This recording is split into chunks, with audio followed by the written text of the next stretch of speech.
இந்த பதிவு பாரதிதாசனை பற்றியது. பாரதிதாசனின் இயற்பெயர் கனக சுப்புரத்தினம். கனக சுப்புரத்தினம்.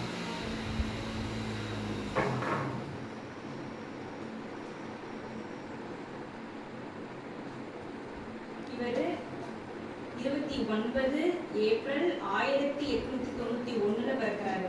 எங்கன்னா புதுச்சேரியில. இவரது பெற்றோர் கனகசபை லட்சுமி அம்மாள்.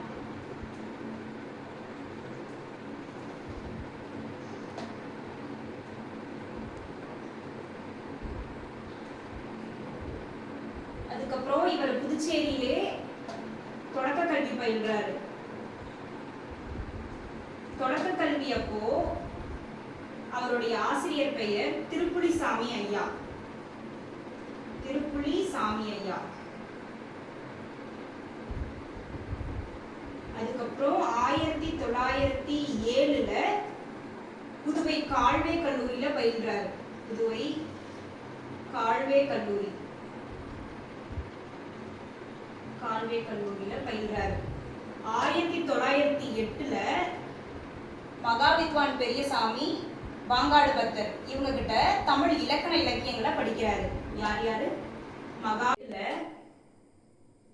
மகாவித்வான்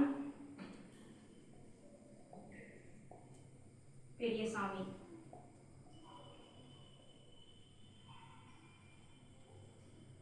பாங்காடு பத்தர்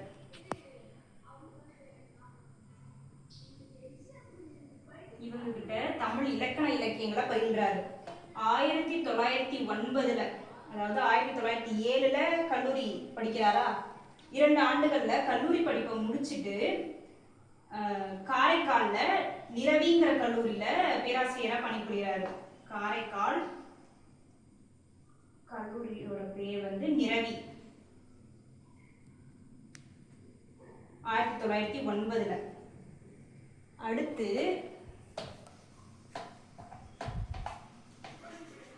1916 பாரதியார முதல்ல சந்திக்கிறாரு. எங்க சந்திக்கிறாருன்னா அவருடைய நண்பர் வீட்டு திருமணத்துல பாரதியார் முதல்ல சந்திக்கிறாரு. பாரதியாரோட வேண்டுகோளுக்கு இணங்க அந்த சந்திப்புல தான் முதல்ல ஒரு கவிதையை இவர் பாடுறாரு. பாரதியாரை சந்தித்தார்.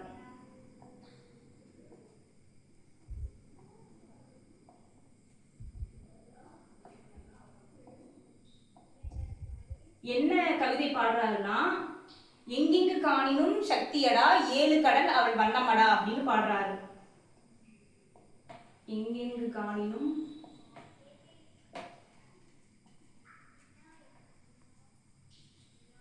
சக்தியடா 7 கடல் அவள் வண்ணமடா அப்படின்னு பாடுறாரு.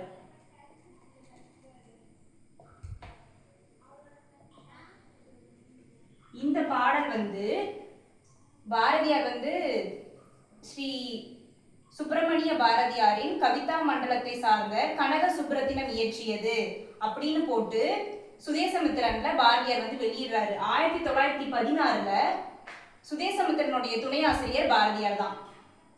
அடுத்து 1919 புதுவை அரசை எதிர்த்து போராட்டம் பண்ணி பாரதிதாசன் 1.25 ஆண்டுகள் சிறை தண்டனை அனுபவிக்கிறாரு.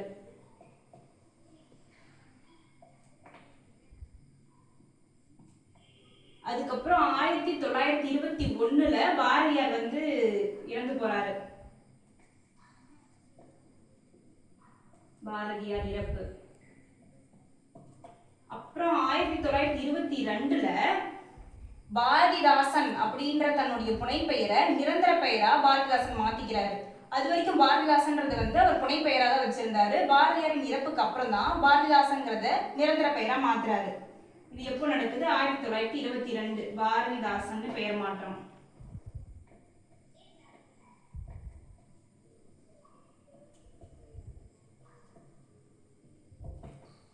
அப்புறம் 1954 சட்டப்பேரவை உறுப்பினரா இருக்காரு.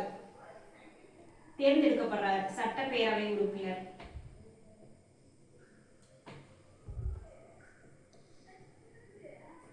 அதுக்கடுத்து 1956 1960ல சட்டமன்ற தேர்தல்ல தோல்வி. சட்டமன்ற தேர்தல் தோல்வி.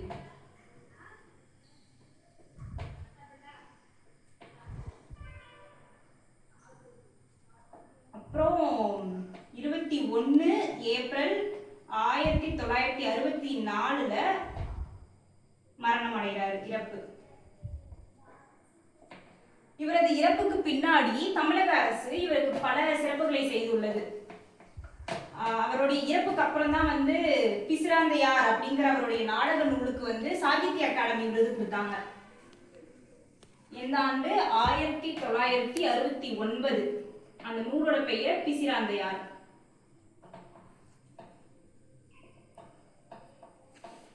என்ன விருது கொடுத்தாங்க? சாகித்ய அகாடமி விருது.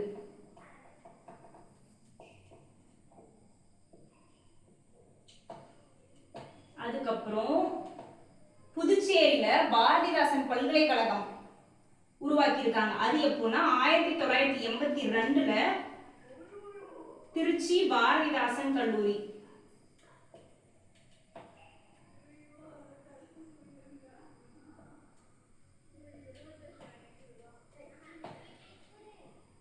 அதுக்கப்புறம் 1990ல இவருடைய நூல்களை அரசுடைமையாக்குறாங்க.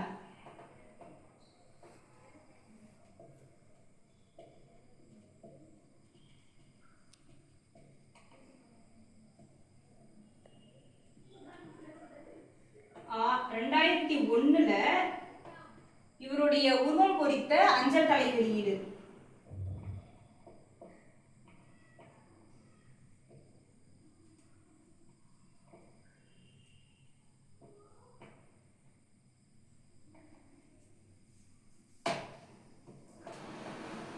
அடுத்து இவருக்கு இவரே கொடுத்துட்ட புனைப்பெயர்கள், அதாவது நம்ம நூல் எழுதும் போது தனக்கு தானே தன்னுடைய நிரந்தர நிஜ பெயரை பயன்படுத்தாம மாற்றா வேற ஒரு பெயர் பயன்படுத்துவாங்கல்ல, அந்த மாதிரி இவருக்கு இவர் கொடுத்த புனைப்பெயர்கள் என்னென்னா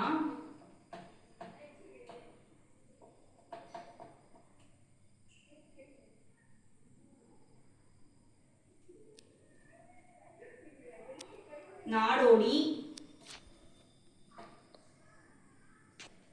சுயமரியாதைக்காரன்,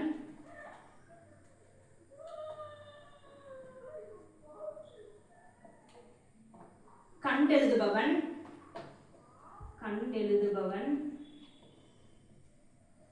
கிண்டல்காரன்,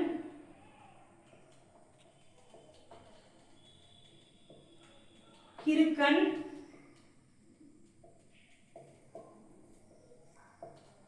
புதுவை கேஎஸ்ஆர், KS பாரதிதாசன்.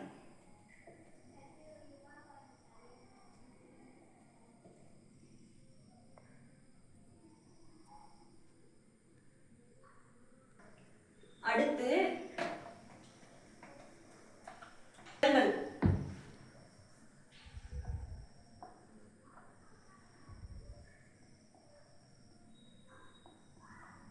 முல்லை,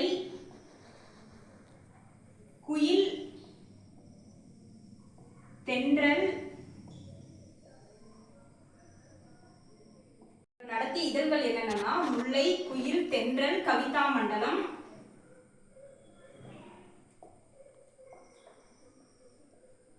புதுவை அரசு. இதெல்லாம் இவர் நடத்திய இதழ்கள். அப்புறம் பொன்னி, இதெல்லாம் இவர் நடத்திய இதழ்கள். பாரதிதாசனின் சிறப்பு பெயர்கள் என்னன்னா பாவேந்தர், புரட்சி கவி. இந்த பாவேந்தர்ங்கிற அந்த பட்டத்தை யார் கொடுத்தாங்கன்னா பேரறிஞர் அண்ணா கொடுத்தது. அண்ணாக்கு, அதாவது CN அண்ணாதுரைக்கு பேரறிஞர் அண்ணாங்கிற பட்டத்தை யார் கொடுத்ததுன்னா பாவேந்தர் பாரதிதாசன் தான். பாவேந்தர், புரட்சி கவி, இந்த ரெண்டு பட்டத்தை கொடுத்தது பேரறிஞர் அண்ணா. புரட்சி கவிஞர் அப்படிங்கிற பட்டத்தை கொடுத்தது பெரியார். பாரதிதாசனுடைய சிறப்பு பெயர்கள் என்னன்னா பாவேந்தர், புரட்சி கவி, புதுமை கவி, இயற்கை கவி, தன்மான கவி, பகுத்தறிவு கவிஞர், இயற்கை கவிஞர்.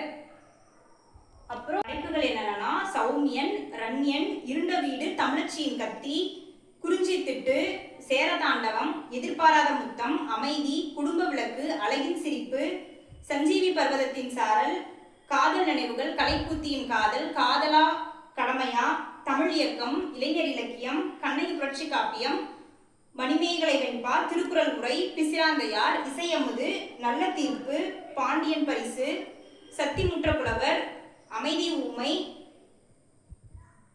ரஸ்புட்டின், படித்த பெண்கள், இன்பக்கடல், அமைச்சி. இதுல அமைதி ஊமைங்கிற நூலுக்கு வந்து தங்கக்கிளி பரிசு கொடுத்தாங்க. அடுத்து இவர் திருக்குறள் பற்றி கூறியது: சொல்லாததில்லை பொதுமறையான திருக்குறளில், இல்லாததில்லை இணையில்லை முப்பாலுக்கின் நிலத்தே அப்படின்னு பாரதிதாசன் வந்து திருக்குறளை வந்து போற்றி பாடுறாரு. அப்புறம் வள்ளுவனை பெற்றதால் பெற்றதே புகழ் வையகமே அப்படின்னு வள்ளுவனை போற்றி பாடுறாரு. தமிழ் பத்தி என்னென்ன சொல்லியிருக்காருன்னா, கண்ணல் குரல் தரும் தமிழே நீ ஒரு பூக்காடு நான் ஒரு தும்பி அப்படின்னு சொல்லியிருக்காரு. அடுத்து திங்களோடும் செல்லும்பருதி தன்னோடும் விண்ணோடும் முடுக்களோடும் மங்குக்கடல் இவற்றோடும் பிறந்த தமிழோடு பிறந்தோம் நாங்கள் அப்படின்னு பாடியிருக்காரு. தொண்டு செய்வாய் தமிழுக்கு துறைதோறும் துறைதோறும் துடித்தெழுந்தே அப்படின்னு பாடியிருக்காரு. எங்கள் பகைவர் எங்கோ மறைந்தார் இங்குள்ள தமிழர்கள் ஒன்றாதல் கண்டே அப்படின்னு தமிழர்களோட ஒற்றுமையை பத்தி பாடியிருக்காரு. சமூகம் பற்றி என்ன பாடியிருக்காருன்னா, புதியதொரு உலகு செய்வோம் கெட்ட போரிடும் உலகத்தை வேரோடும் சாய்ப்போம், உலகம் உண்ண உன் உடுத்த உடுத்துப்பாய் அப்படின்னு சொல்றாரு. அப்புறம் இருட்டறையில் உள்ளதடா உலகம், சூரிய ஒளி பெறாத செடியும் பகுத்தறிவு பெறாத சமுதாயம் வளர்ச்சியை பெறாது அப்படின்னு சொல்றாரு. நூலைப்படி சங்கத்தமிழ் நூலைப்படி, முறைப்படி படி, காலையில் படி, கடும்பகல் படி, மாலையில் இருள் பொருள்படும் படி, கற்பவை கற்கும்படி வள்ளுவர் சொன்னபடி அப்படின்னு பாடியிருக்காரு. அடுத்து அவர் பெரியார் பத்தி சொன்னது என்னன்னா, தொண்டு செய்து படுத்த பழம் தூயதாடி மார்பில் விடும், மண்டை சுரப்பை உலகு தொடும், மனக்குகையில் சிறுத்தையிலும் அப்படின்னு பெரியாரை பற்றி பாடியிருக்காரு. அவ்வளவுதான் பாரதிதாசன் பற்றிய தகவல்கள் இதோடு நிறைவடைகிறது.